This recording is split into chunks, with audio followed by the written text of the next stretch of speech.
Dictation 140 शब्द प्रति minute. संपादकीय दैनिक जागरण का। लिखिए। आजकल निजी पारिवारिक जीवन और सार्वजनिक सामाजिक जीवन के तेजी से बदलते परिवेश में बड़ी भयानक घटनाओं को अंजाम दिया जा रहा है। ऐसे घटनाक्रम मनुष्य होने के मूल भाव को ही तिरस्कृत तथा अपमानित करने वाले हैं। पिछले दिनों में प्रेमियों का लिव इन में रहना और फिर उसी प्रियजन की बर्बर हत्याओं की घटनाएं देश के कई कोनों से आईं। ऐसे ही पत्नी द्वारा प्रेमी की सहायता से पति की जान लेने जैसी भयानक वारदात की खबरें भी आती रहती हैं। कई मामलों में यह उल्टा भी होता है और पीड़ित पत्नी या प्रेमिका होती है। जहां पति या प्रेमी कोई जघन्य वारदात को अंजाम देता है, दुष्कर्म में व्यक्ति और समूह के स्तर पर लिप्त होने की घटनाएं भी बढ़ रही हैं। ये सभी स्वार्थ के लिए रिश्तों की गहराई टूटने और आपसी भरोसे को कलंकित करने वाली घटनाएं हैं। चिंता की बात यह है कि ऐसी घटनाएं थमने का नाम नहीं ले रही हैं। वे बार बार और जगह जगह हो रही हैं। इससे हमारा सामाजिक ताना बाना बिगड़ रहा है, उसमें गांठें पड़ रही हैं। पैरा कुछ ऐसी स्थिति देश के सार्वजनिक जीवन में भी घटित होती दिख रही है। देश के अनेक क्षेत्रों में ऐसी घटनाएं घटित हो रही हैं जो दिल दहला देने वाली हैं।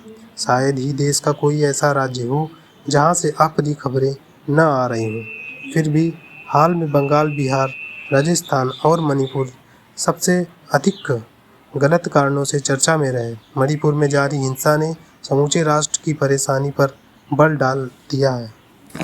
वहां महिलाओं के साथ हुए दुर्व्यवहार ने देश की छवि को पूरी तरह दुनिया में कलंकित करने का काम किया है। कला एवं सांस्कृतिक विरासत से समृद्ध मणिपुर का घटनाक्रम समाज और सरकार दोनों में गहराई से पैठ कर चुकी जड़ता, अविश्वास और घोर निष्क्रियता को ही उजागर कर रहा है। राज्य का परिदृश्य यही संकेत कराता है कि यहाँ कानून एवं व्यवस्था की पूरी तरह चरमरा गई है। आमजन भय और दहशत के साए में जीने को विवश है। पैरा मणिपुर में मैतेई और कुकी दोनों समुदायों की अस्मिता एवं उससे जुड़े हितों को ना समझना और उनकी उपेक्षा करना खतरनाक साबित हुआ। मनुष्य अब अधिकाधिक अस्मिताजीवी होता जा रहा है। एक जैसी अस्मिताएं यदि आपस में जोड़ती हैं तो दूसरे समुदाय से तोड़ती भी हैं। हम अपने समुदाय को श्रेष्ठ और दूसरे को खराब साबित करने में जुट जाते हैं।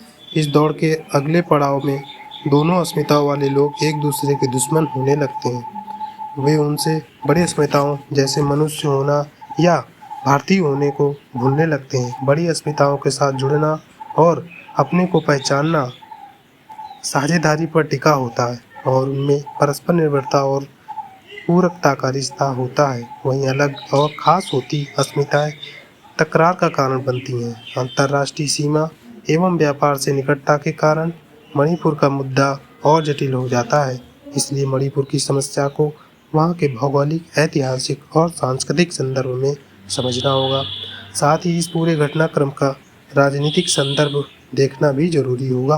पैरा हम इस उभरते माहौल को अनदेखा नहीं कर सकते जो विभिन्न प्रदेशों में दिख रहा है, जिसमें संवाद की जगह हिंसा को बढ़ावा दिया जा रहा है।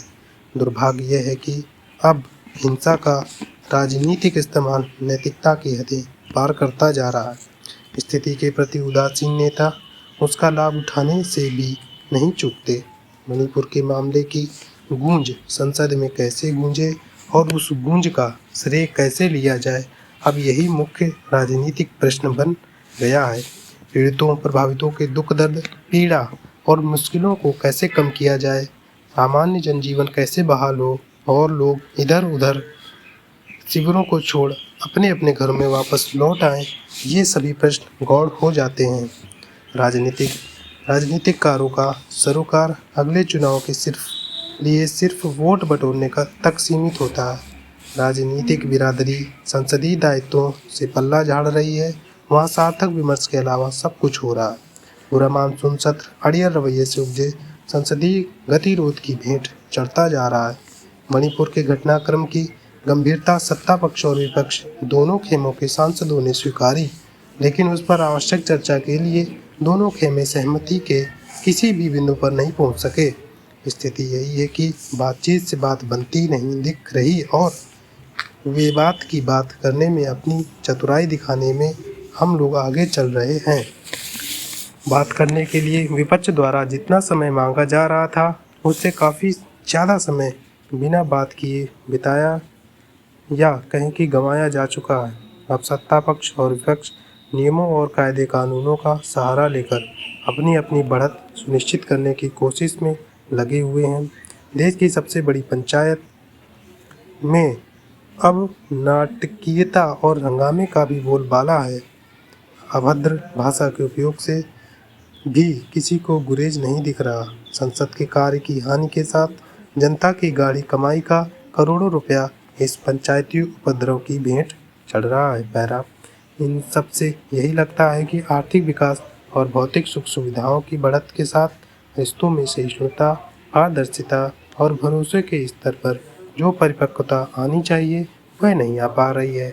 हमारी सामाजिक सांस्कृतिक पूंजी चुकती सी नज़र आ रही है और हमारा मूल्यबोध धुंधला पड़ रहा है। देश ने अमृतकाल में आगे बढ़ने का बड़ा संकल्प लिया है और आर्थिक मोर्चे पर एक वैश्विक शक्ति के रूप में उभरने की तैयार हो रहा है।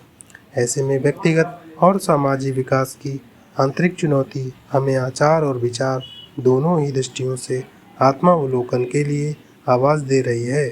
मनुष्यता, सामाजिकता और स्वतंत्रता के मूल्य हमसे कुछ दायित्वों की भी अपेक्षा करते हैं, जिनके अभाव में हम आगे कदम नहीं बढ़ा सकते।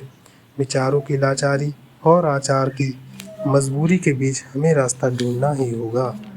पहला, नूह में हिंदू संगठनों की जलाभिषेक यात्रा पर हमला करने वाले दंगाइयों और उनके ठिकाने बने भवनों को ध्वस्त करने की कार्रवाई का स्वतः संज्ञान लेते हुए पंजाब और हरियाणा उच्च न्यायालय ने जिस तरह रोक लगाई उससे उपद्रवी तत्वों को ऐसा कोई संदेश नहीं जाना चाहिए कि उन्हें अपने किए की सज़ा नहीं मिलेगी।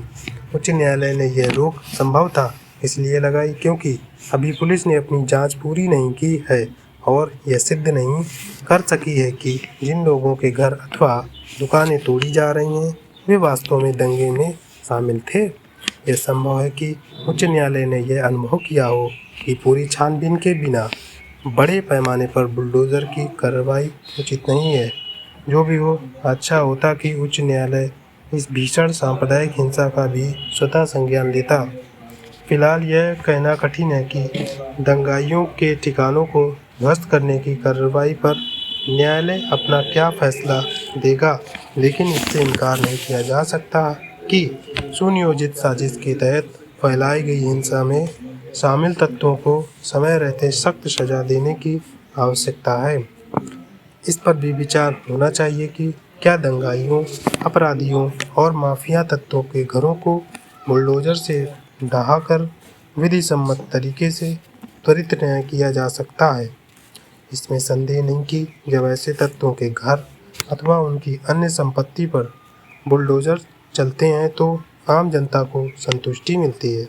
इस संतुष्टि का कारण यह है कि प्रचलित कानूनी तौर तरीकों से अपराधियों और माफिया तत्वों को यथाशीघ्र सजा देना कठिन कार्य बनकर रह गया है। यही कारण है कि देश के कई हिस्सों में अपराधी और माफिया तत्वों की संपत्तियों पर बुलडोजर चलने लगे हैं, भले ही उनकी कानूनी स्वीकृति को लेकर अलग अलग राय हो। पैरा, इससे भी इनकार नहीं किया जा सकता कि जब किसी अपराधी तत्व का घर, दुकान अथवा अन्य कोई भवन ढहाया जाता है तो उसके साथ साथ अन्य लोग भी प्रभावित होते हैं।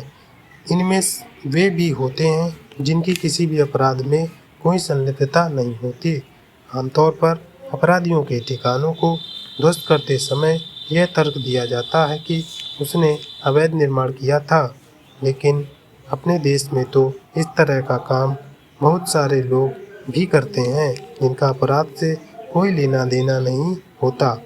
उच्च न्यायालय को इस मामले में आगे की कार्रवाई पर इस तरह करनी चाहिए जिससे दंगाइयों के दुस्साहस का दमन करने में ना तो कोई बाधा पैदा हो और ना ही किसी भी तरह की देरी हो। जहाँ तक अवैध निर्माण अथवा अतिक्रमण की बात है तो यह पूरे देश की समस्या है। मानकों के विपरीत निर्माण और अतिक्रमण जब हो रहा होता है तो संबंधित नगर निकायों के लोग या तो इनकी अनदेखी करते हैं या कुछ ले देकर यह सब होने देते हैं।